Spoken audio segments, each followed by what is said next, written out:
menjadi hamba Allah Subhanahu wa taala. Salawat dan salam tak lupa kita sampaikan kepada buah hati, si jantung, si tawar, ayahanda Abdullah dan ibunda Aminah, Nabi yang mulia dan agung, Nabi Muhammad sallallahu alaihi wasallam. Allahumma salli wa sallim wa barik alaihi. Kalau mendengar nama Nabi, maka kita berselawat kepadanya. Kenapa kita tidak berselawat kepada Nabi langsung? Misalnya langsung kepada Nabi Muhammad, tapi kita memulai dengan Allahumma salli ala sayyidina Muhammad wa ala ali sayyidina Muhammad. Kita sampaikan kepada Allah dan Allah yang menyampaikan kepada Nabi Muhammad sallallahu alaihi wasallam. Itu satu dan bukti begitu dekatnya Nabi Muhammad sallallahu alaihi wasallam dengan Allah Subhanahu wa taala. Para ini apa disebut? Karena tema cinta ini katanya tadi kemarin saya tuh di WA, Ustaz, judulnya apa? Saya bingung judul apa lah. Ini yang mengadakan acara siapa? Sahabat hijrah. Oh, hijrah ini berarti memang harus cinta-cinta lah. Kalau tema yang berat-berat tu nanti dah banyak kan. Ustaz-ustaz yang biasa mengisi, ada yang mengisi tentang fikihnya, ada yang mengisi tentang cara kita beramal yang benar. Kalau saya ni temanya yang slow-slow saja lah ya. Santai, cinta. Tapi cinta ini bukan cinta tentang masa SMA. Istiqomah dalam cinta bermakna kita istiqomah dalam satu hal karena cinta kepada Allah Subhanahu wa taala. Jadi ketika saya dihubungi tentang itu, saya berikan beberapa alternatif judul. Akhirnya yang memilih judul istiqomah dalam cinta. Jadi bukan saya yang buat. Saya kasih 3 pilihan. Ini kemarin sampai ya Rusdi ya. Rusdi. Jadi kalau yang memilih tema ini memang yang jomblo. Kalau saya ini kan dah menikah, jadi tak istiqomah dalam cinta lagi. Para saudaraku, sahabat, anak muda yang hadir jemaah pada malam hari ini, sebelumnya mungkin ada yang belum kenal. Saya bernama Anas Rudin. Jadi kalau di akta kelahiran nama saya Anas Rudin saja. Kenapa ada Al-Batami? Sejarahnya ketika saya mondok di Pekanbaru, Kampar, oleh para ustaz saya, para kiai waktu itu memanggil saya, "Hei orang Batam, sini." Maka ditambahlah kami pada masa itu jadi Anas Rudin Al-Batami, karena tak ada orang Batam ke sana. Cuman saya lah satu-satunya di sana. Nah, maka itulah jadi Anas Rudin Al-Batami. Semoga orang-orang kenal bahwa saya ini berasal daripada Batam. Saya lahir di Pulau Bulu. Kalau dari sini ke Pelabuhan Sagulung, Tanjung Uncang, sebelum ke Tanjung Uncang, disitulah saya lahir di Pulau Bulu, tinggal di Bulang Lintang, tepatnya di makam Temenggung Abdul Jamal. Jadi kalau yang belum tahu, karena kalau yang sahabat hijrah mungkin dah pada tahu, para biker. Mungkin yang akhwatnya belum tahu. Para akhwatnya mungkin belum pernah ketemu karena tak pernah ada di bikers. Kalau ada bikers yang wanita kan luar biasa pula ya. Saya tinggal di Bulang dan alhamdulillah saya sekarang tinggal di Sagulung, tepatnya di Kapling Sungai Lekop. Dah Ustaz, tak usah panjang-panjang, kita masuk pada kaji saja. Judulnya istiqomah dalam cinta. Kalau berbicara tentang istiqomah, yang terbayang itu berat. Betul tak? Berat Ustaz. Berarti judulnya memang enak, istiqomah dalam cinta. Tapi mendengar kata istiqomah berat. Yang terbayang istiqomah biasa kita sebut dengan bahasa yang lain konsisten, terus menerus. Maka tingkatan istiqamah dalam cinta ini kesimpulan pembahasan kita malam ini. Ada yang paham tentang istiqamah dalam cinta? Kalau dah paham, kita tutuplah. Habislah kajinya. Karena judul itu menyimpulkan pembahasan kita malam ini. Jadi kalau dah ada yang faham, kalau semua dah faham, tak perlu lagi saya ceramah ya. Jadi malam ini saya tak ceramah. Karena karena saya taklah terlalu pintar.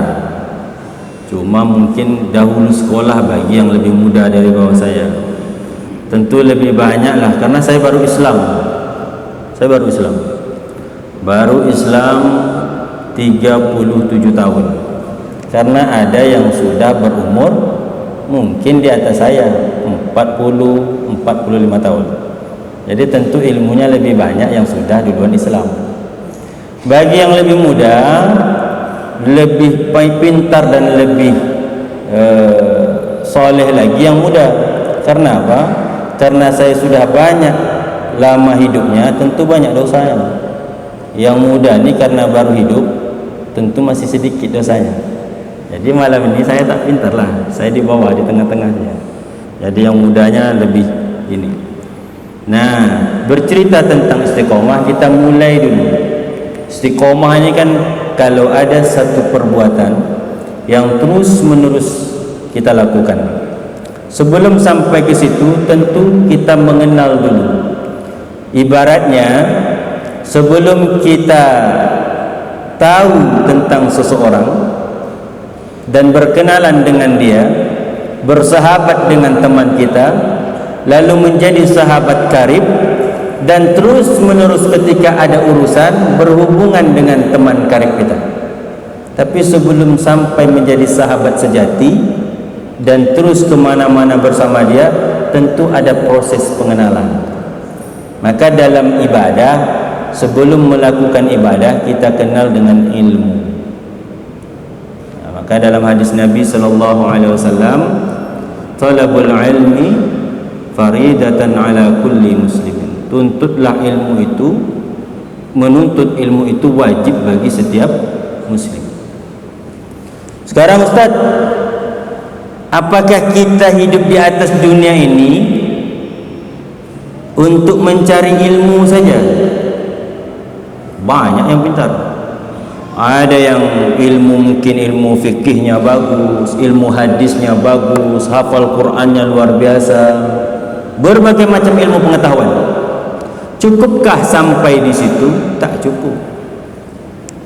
Kenapa tak cukup? Karena orang yang berilmu banyak, datang pengajian pasti bisa. Hampir kita kalau ada pengajian, ada ustadz kondang, kiai, abuya yang datang dalam pengajian, kita rajin untuk datang ke pengajian. Cukupkah kita ketika mendapatkan ilmu dari sebuah majlis taklim, dari kajian ilmu, diskusi dan sebagainya? Tak cukup. Karena kalau ilmu saja yang kita bangga, iblis dan setan jauh lebih pintar dari kita. Jadi kalau ada orang bilang orang itu luar biasa ilmunya, segan kita? Belum tentu. Karena iblis dan setan jauh lebih pintar. Iblis dan setan ini bisa mendengar bisikan di langit, makanya dia bawa berita dari langit ke bumi, maka disebarkan kepada orang-orang yang berkawan dengannya, para dukun.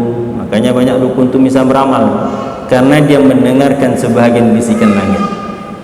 Jadi kalau ada orang yang bangga dengan ilmunya tapi tak beramal, tak ada amalnya, maka ilmu itu sia-sia saja. Oh begitu Ustaz. Kalau sudah berilmu, dapat ilmunya tentang solat, begini tata cara solatnya dijelaskan mulai dari niat, takbiratul ihram sampai salam, hafal dia. Baca Qur'annya bagus, hafal Qur'annya banyak, tapi tak solat, ilmu itu pun tak ada gunanya. Oh kalau begitu, kalau orang yang sudah berilmu, maka dia wajib beramal. disitulah ilmunya bermanfaat. Beramal, salat. Cukupkah orang yang sudah berilmu itu ketika dia sudah beramal, cukupkah sampai di situ? Tak cukup.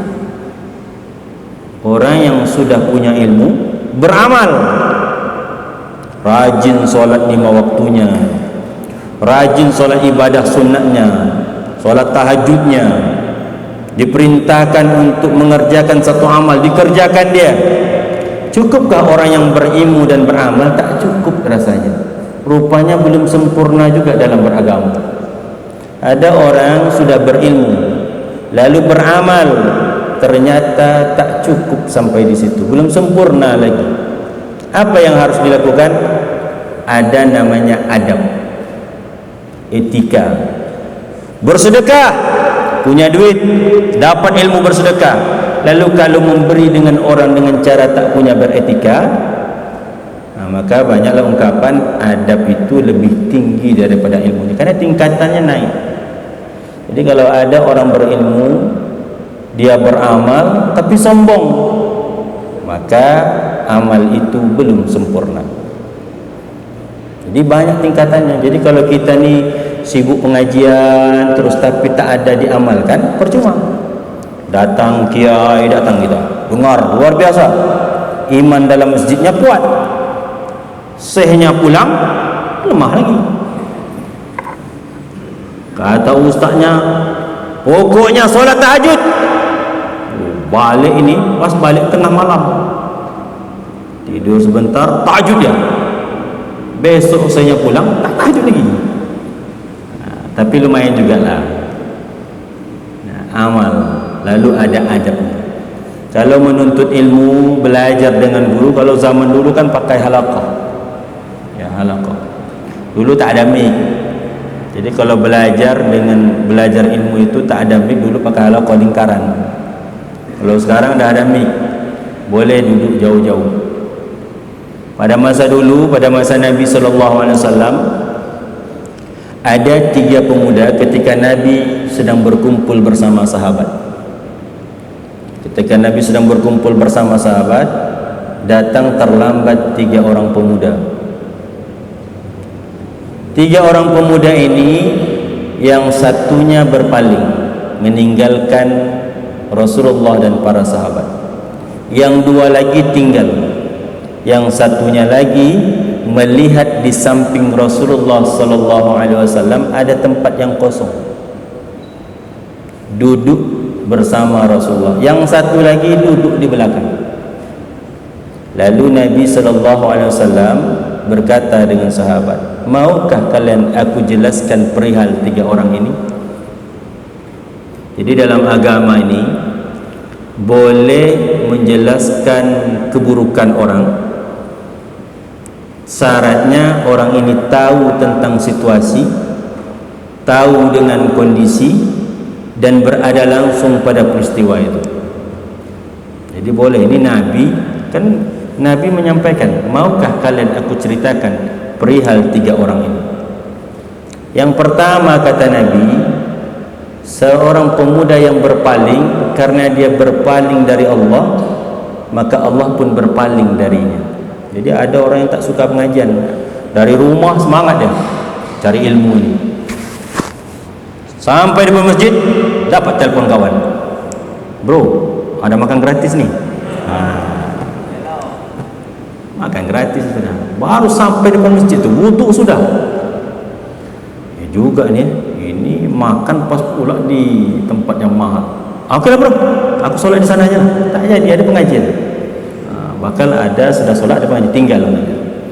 Ada yang tinggal. Yang 2 lagi kata Nabi, yang satunya lagi malu. Dia malu, akhirnya dia mengambil posisi di belakang. Maka Allah pun malu terhadapnya. Yang satu lagi melihat posisi di sebelah Nabi ada kosong, dia duduk. Kenapa? Karena dia berlindung kepada Allah, maka Allah pun melindunginya. Jadi pertanyaannya, jadi kalau begitu Kalau kenapa Nabi mengatakan bahawa dia berlindung dengan Allah, maka Allah pun melindunginya? Apakah Allah ketika itu ada di situ? Ini kaji tinggi, Ustaz. Bukan tinggi, ini sederhana aja, cuman karena belum sampai jadi kesan macam tinggi. Apakah Allah tu ada di situ? Padahal Nabi SAW ada di situ, tapi Nabi menyampaikan bahawa Allah, karena dia berlindung kepada Allah, maka Allah pun melindunginya. Sebenarnya pada hadis ini ingin disampaikan, begitulah Nabi SAW dekatnya dengan Allah Subhanahu Wa Taala. Makanya kalau tadi saya ceritakan berselawat, Allah yang berselawat menyampaikan selawat kepada Nabi. Ini menggambarkan bahawa begitu dekatnya Nabi kepada Allah Subhanahu Wa Taala. Jadi dalam menuntut ilmu tu macam-macam prosesnya. Ini dalam majlis, cuman karena kita sekarang tak macam halaqah, maka bolehlah. Dulu kan tak sampai. Ini ustaz ni nyindir, Ustaz. Kami duduk di belakang. Bukan, saya tak nyindir. Dulu masanya halaqah. Kalau sekarang ada mic bisa dengar. Tapi nuntut ilmu tu begitu. Jadi kalau dalam hal mencari ilmu, jangan biasakan di belakang-belakang. Dalam hal ibadah tak boleh dulukan orang. Jadi kalau ada saf depan kosong, dulukan, tak boleh. Dalam hal ibadah tak boleh didahulukan, karena kita dituntut untuk berlomba-lomba dalam mendekat kepada Allah Subhanahu Wa Taala. Dalam sedang muamalah boleh. Tapi kalau ada saf kosong, Ustaz aja dulu, tak ada. Karena di hadapan Allah tu tak ada yang lebih mulia kecuali ketakwaan. Oke, kita balik lagi. Ilmu, berilmu tak cukup karena tak beramal. Setelah beramal, diamalkan ilmu itu, cukupkah? Tak cukup kalau dia tak ada adab, tak ada etikanya. Ilmu ada, beramal, aku ni taat 5 waktu, tahajud aku tiap malam, tak ada etikanya, maka ilmu itu pun tak berguna. Sombong. Nah, orang yang sombong tempatnya di neraka walaupun ada sedikit sejarah. Lalu sampai di mana kesempurnaan ibadah itu? Yang terakhir adalah istiqomah. Setelah punya ilmu, beramal, setelah beramal punya adab, setelah punya adab ada etikanya, terakhir istiqomah. Maka ada ungkapan, al-istiqamah khairun min alfi karamah. Istiqamah itu lebih baik daripada 1000 karamah. Jadi kalau ada orang karamah, ada yang karamah, Ustaz, saya dengar, Ustaz, ilmunya tinggi, Ustaz, bisa jalan di atas saya. Luar biasa. Mungkin dia ada kaji mendalam tentang agama. Sekarang kan banyak orang ini yang bersahabat-sahabat hijrah, hati-hati kalau belajar. Jadi kalau tengok orang berjalan di atas air, tinggi ilmunya. Belum tentu. Nanti dia ada yang bisa terbang. Ustaz, dia pakai sorban, bisa terbang, Ustaz. Ilmu apa kira-kira itu? Kalau hanya mencari orang yang bisa jalan di atas air, belum tentu itu ilmu yang baik. Tak perlu belajar agama, cukup belajar pada papan. Tahu papan? Ada papan, campakkan ke air, timbul. Belajarlah sama papan, bagaimana papan itu bisa timbul dan bisa mengapung di atas air. Jadi kalau ada orang bilang, ilmunya tinggi itu, bisa di atas air, berjalan di atas air, tak perlu tinggi-tinggi belajar agama. Ilmu tak perlu dicari, tak perlu menggali Al-Quran, belajar sama papan. Ustaz, ilmunya tinggi, Ustaz, kebal. Kebal katanya. Punya belajar ilmu kebal, berarti apakah orangnya ini memang taat kepada Allah Ta'ala? Belum tentu, tak perlu belajar, cari aja besi, belajar sama besi. Jadi kalau ada orang kebal, belajar sama besi, tak perlu belajar pada manusia, belajar pada benda mati saja. Kalau ada orang bisa terbang, belajar sama burung saja. Maka belajar agama ini tak begitu. Maka ada ungkapan, as-syari'atu bila hakikat atil. Syariat tanpa hakikat kosong. Ini Ustaz dah kaji tinggi tak? Kaji ini sebenarnya tak tinggi, cuma orang aja membuat persulit dia. Syariat tanpa hakikat kosong. Maksudnya apa? dia solat tapi tak tahu siapa yang dia sembah. Belajar tentang ilmu solat tapi tak tahu hakikat solat itu untuk apa. Sama hakikat belajar ilmu solat orang, solat kita. Maka katanya al-amalu bila ilmin mardud, beramal tanpa ilmu itu ditolak. Jadi solat orang, solat kita, puasa orang, puasa kita. Maka beramal tanpa mengetahui hakikat ibadah itu untuk apa, kosong. Tambah lagi ungkapan yang lain, al-hakikatu bila syariat batil. Hakikat tanpa syariat dusta. Jadi sekarang ini banyak, maka sahabat hijrah kalau mengaji tengok gurunya betul-betul. Sekarang ini banyak bertebaran, belum lagi sampai beramal, masih tahap ilmu saja. Itu sudah disampaikan, aku ini tak perlu solat lagi, ilmu aku dah tinggi. Tadi aku baru saja solat di Mekah. Banyak tu ya, jumpa tu, oh tinggi ilmu dia tu. Kenapa? Tadi dalam sebentar aja dah sampai dia di Mekah. Ada di pasar sama kita, dah sampai di Mekah. Tadi baru solat tadi di Baitul Ma'mur. Bayangkan kelas tinggi itu.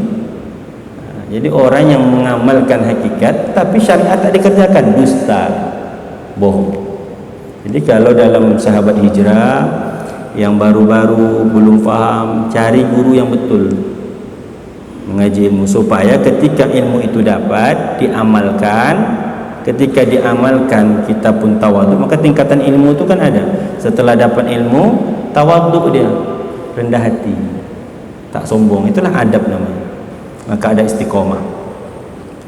Nah, oleh karena itu kita dalam beramal, dalam istiqomah ini berat.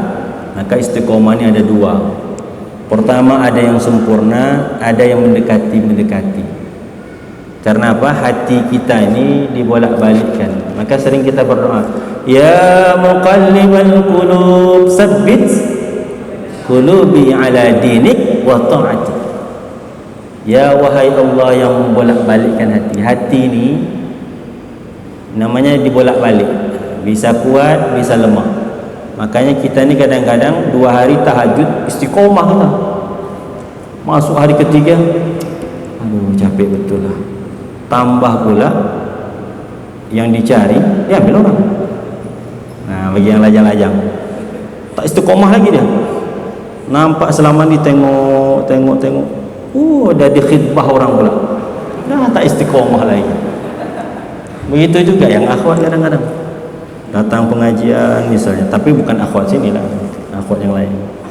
Datang pengajian, ada ikhwan itu, ya Allah, sejuk matanya. Ternyata tersebar undangan menikah. Ada tak istiqomah lagi pengajian, tak datang-datang lagi. Jangan. Kalau pengajian ini datang, makanya berkumpullah bersama komunitas yang soleh ini supaya iman itu stabil ya. Maka kalau iman dah kuat, jangan datang tempat maksiat. Ini ilmu dah dapat nih, dah istiqomah. Aku dah kuat ini. Datang ke tempat yang maksiat itu, ceramah. Iman ini bisa Iman ini bisa lepas. Dia kalau dia kuat berada di tempat yang tak baik, imannya seperti ini bisa lepas dari tubuh. Maka perlu dicas supaya dia kuat. Jangan pula aku dah datang pengajian sahabat hijrah dah 20 kali, berarti mana aku dah kuat ini. Tengoklah, pergi tempat yang banyak dosa tak kuat. Kawan bertanya, mana kawan tu? Dah tak hijrah lagi, dah hijrah lagi dia kerja dia hijrah balik, hijrah itu. Jangan. Maka istiqomah itu ada dua. Pertama, terus menerus hati itu dipupuk terus supaya istiqomah. Tapi kalaupun tak bisa terus menerus, minimal mendekatilah. Kalau biasanya solat tahajud malam tiap malam, udah mulai bosan. Ya Allah, aku ni tiap malam istiqomah solat tahajud, minta ya Allah jumpakan aku dengan jodoh ya Allah. Tak jumpa. Ada jumpa di pasar, senyum aja. Rupanya tak sampai nikah. Dulu saya, kalau kita masuk pada cinta-cinta sedikit, ini kan judul ada cinta. Ini Ustaz dari tadi istiqomah ya, cinta. Dulu saya nikahnya agak lambat. Saya istiqomah buat baik terus. Berdoa kan, kata Allah, siapa yang mengangkat tangannya malu Allah tak mengabulkan. Kemarin saya ceramah di Biker Subuhan. Ini para yang lajang-lajang. Lajang-lajang kan lagi semangat pengajian gitu dia. Nanti kalau dah menikah agak kurang sikit dia. Mulai bini telpon, bang jangan lama-lama bang, anak nangis. Kayak anak ni cobaan, dulu rajin saya, sekarang enggak berkurang saya. Kenapa? Ada juga amanah yang lain. Dulu ketika saya sebelum menikah disebutlah, aduh Nas, kapan nikah, kapan nikah, kapan nikah. Padahal kita solat tepat waktu terus, ibadah sunnah tambah, puasa jalan, tapi jodoh lambat datang. Karena Allah mengatakan, Allah ketika seorang hamba mengangkat tangan pasti dijawab. Bukan berarti tak dikabulkan Allah. Kemarin saya sampaikan, doa itu pasti Allah kabulkan. Maka kita dalam beragama untuk berbuat baik itu bukan berarti ketika kita melakukan satu amal ibadah bahwa ketika kita minta itu tujuan ibadah kita. Karena orang yang non muslim tak solat, sehat dikasih sama Allah Ta'ala. Kita ni Ustaz, solat terus Ustaz, rezeki pun susah Ustaz. Tapi orang yang non muslim tak solat-solat, tak beragama Islam, rezeki luar biasa. Disitulah Ar-Rahman Ar-Rahim. Kita biasa Bismillahirrahmanirrahim. Ilmu Bismillah. Setiap sesuatu dimulai dengan Bismillah. Sering kita bilang dengan nama Allah yang Maha Pengasih dan Maha Penyayang. Salah, kurang pas. Sebenarnya yang betul itu atas nama Allah yang Maha Pengasih, Maha Penyayang. Ar-Rahman Ar-Rahim itu tak boleh dipisahkan. Tak ada kata yang menyebabkan Ar-Rahman Ar-Rahim terpisah. Makanya Allah mau dia Islam, mau dia taat, dia tak taat, Allah tetap kasih. Kalaulah kita ni beramal, punya ilmu, beramal lalu berpendapat bahwa dengan beramal inilah maka kekayaan bisa kita peroleh, dengan beramal inilah maka kita bisa dapatkan rezeki yang banyak, dengan beramal inilah mudahlah segala yang kita inginkan. Tak begitu. Non muslim tak beramal ya, tak Islam dia, jodoh dapat, rezeki dapat, kaya lah gitu. Sekarang milik-milik mall ni tak ada orang kita, semua non muslim. Oleh karena itu beramal tak boleh karena ada sesuatu, maka karena ada cinta. Maka ketika cinta kepada Allah, cinta sejati itu, pecinta sejati ketika mencintai sesuatu, dia tak mengharapkan orang itu memberi sesuatu. Kita kalau senang, sayang kepada adik kita, contoh sayang saja kepada adik kita, ada tak, dek aku sayang dengan kau, kau harus kasih aku duit 100 ribu. Ada tak? Aku ni abang kau, aku sayang dengan kau ni. Maka karena aku sayang kasih duit 100 ribu. Tak begitu. Samalah dengan kita kalau cinta kepada Allah, maka ketika rasa cinta itu tumbuh, istiqomah ni istiqomah dalam cinta, tak terpaksa. Okay. Jadi dalam istiqomah ini maka berakhir pada istiqomah berat. Yang pertama ada istiqomah sempurna terus menerus. Kalau tak bisa dicas iman itu. Kalau tak bisa mendekati saja, biasa sering, minimal adalah tahajudnya malam. Jadi pembahasan kita hari ini selesai itu, sampai situ aja. Tak panjang-panjang. Katanya ada tanya jawab ya. Minimal tanya jawabnya. Saya ini suka kalau yang bertanya. Kebetulan saya ini S1-nya Fakultas Syariah tentang pengadilan agama, nikah menikah orang. Jadi hakim sebenarnya. Oleh karena ilmunya banyak, nikahnya pun lambat. Ternyata kalau ilmu banyak ini pilihannya banyak, maka tak boleh banyak-banyak. Yang kedua, S2 saya konseling, banyak komunikasi, lebih mengedepankan kira-kira apa yang dirasakan hati. Maka saya ini sebenarnya mengisi tentang bagaimana menyemangatkan hati kita. Kalau sedang hijrah ini, cobaan itu biasa-biasa saja. Saya sering orang sampaikan, Ustaz, saya ini berat betul. Ya begitulah dunia. Selama di dunia itu cobaan ada. Tak ada cobaan itu nanti di akhirat. Kalau tak surga, neraka. Saya rasa itu saja yang bisa sampaikan sambil berjalan. Mungkin kalau ada yang ingin bertanya.